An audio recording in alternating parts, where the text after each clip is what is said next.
Ram Radhe Radhe friend. हमारे channel में आप लोगों का स्वागत है। मैं आप लोग के बीच एक लाचारी गीत लेकर के आई हूँ। आप लोगों को अच्छा लगेगा तो लाइक सब्सक्राइब कमेंट द्वारा जरूर बताएं गीत आप लोगों को कैसा लगा। है घुंघुटा उड़ गया टरिया अब का करी, घुघुटा उड़ गया टरिया अब का करी, हो घुघुटा उड़ गया टरिया अब का करी। पहिला है खर्चा ससुर मोरे भी जाई, पहिला खर्चा ससुर मोरे भी जाई, ससुर मोरे भी जाई, ससुर मोरे भी जाई, पहिला खर्चा ससुर मोरे भी जाई, हो भी जाई कांगी रुमलिया अब का करी, हो भी जाई कांगी रुमलिया अब का करी। है घुघुटा उड़ गया टरिया अब का करी, हो घुघुटा उड़ गया टरिया अब का करी।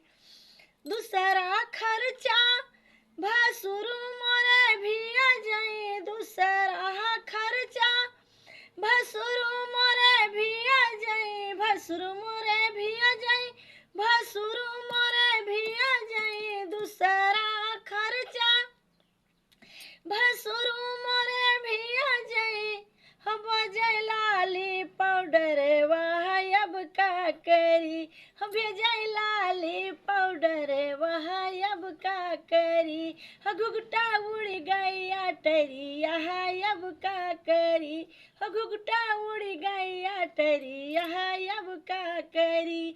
दूसरा खर्चा भसुर मोरे भी जाई, दूसरा खर्चा भसुर मोरे भी जाई, हो बजाई लाली पाउडर वह अब का करी, हो भेजाई लाली पाउडर वह अब का करी।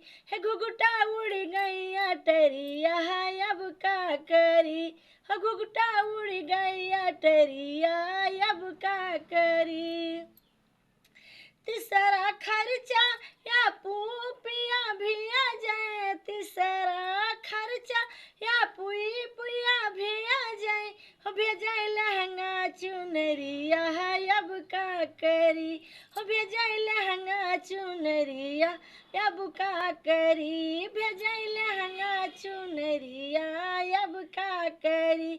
है घुघुटा उड़ गया टरिया अब का करी, लहंगा अब घुघुटा उड़ गया टरिया अब का करी, घुघुटा उड़ गया टरिया अब का करी।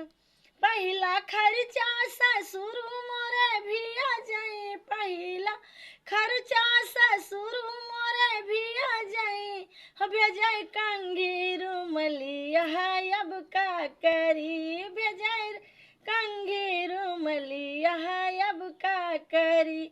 है घुघुटा उड़ गया टरिया अब का करी, घुघुटा उड़ गया टरिया अब का करी, अब का करी, घुघुटा उड़ गया टरिया अब का करी।